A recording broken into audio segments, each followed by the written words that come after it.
जय श्री राम दोस्तों, स्वागत है आपका हमारे चैनल हिंदी भक्ति सागर में।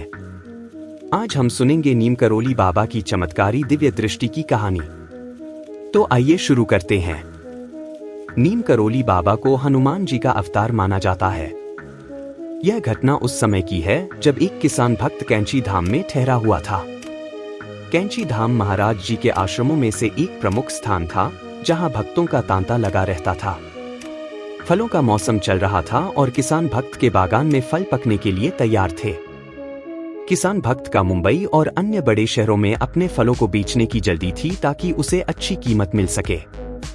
एक दिन किसान भक्त महाराज जी के पास जाकर बोला, महाराज जी, अब मुझे जाना होगा। यह मेरे फलों का मौसम है और मुझे वहां होना चाहिए, नहीं तो मुझे बड़ा नुकसान होगा।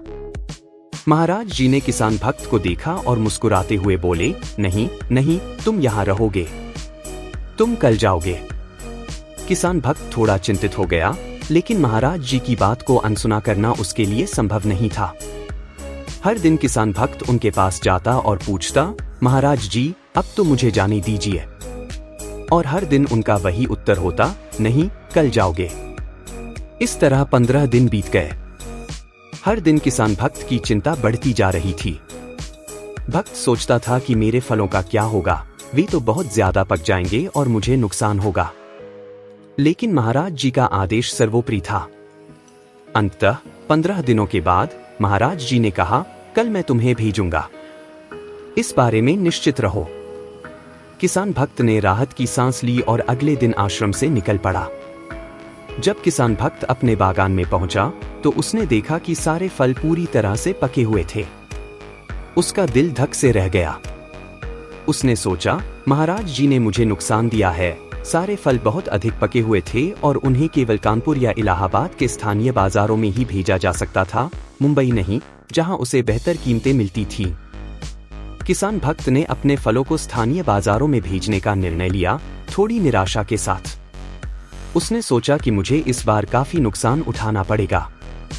लेकिन फिर चमत्कार हुआ। बाजार में अचानक भारी मंदी आ गई। जिन लोगों ने अपने फल मुंबई, कोलकाता या मद्रास भेजे थे, वे अपनी माल भाड़ा शुल्क भी नहीं निकाल पाए। उन शहरों में फलों की कीमतें इतनी गिर गई थी कि व्यापारियों को बहुत बड़ा नुकसान हुआ। और किसान भक्त, जिसने अपने फल स्थानीय बाजारों में भेजे थे, उसे अपेक्षाओं से अधिक मिला। उसने देखा कि उसके फलों की मांग बहुत अधिक थी और कीमतें भी अच्छी मिल रही थी। कानपुर और इलाहाबाद के बाजारों में फल बहुत तेजी से बिक गए और उसे अच्छा लाभ हुआ। तब किसान भक्त को समझ में आया कि महाराज जी ने उसे क्यों रोका था। उनकी दृष्टि सामान्य मनुष्यों से कहीं आगे थी।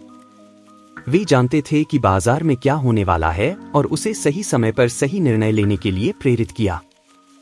किसान भक्त ने महसूस किया कि महाराज जी की बातें कभी भी अनसुनी नहीं की जानी चाहिए। उनके निर्णय और उनकी दृष्टि हमेशा हमारे भले के लिए होती है, चाहे वह उस समय समझ में आए या न आए। तो धन्यवाद दोस्तों, हमारे साथ इस भक्ति यात्रा पर चलने के लिए। अगर आपको हमारी आज की कहानी पसंद आई हो तो कृपया लाइक करें, शेयर करें और अपने विचार कमेंट में जरूर बताएं। हमारे चैनल हिंदी भक्ति सागर को सब्सक्राइब करना न भूलें, ताकि आप आगे भी हमारी सभी आध्यात्मिक कहानियों और भक्ति गीतों का आनंद ले सकें। जल्दी ही फिर मिलेंगे एक नई कहानी के साथ। तब तक के लिए जय श्री राम।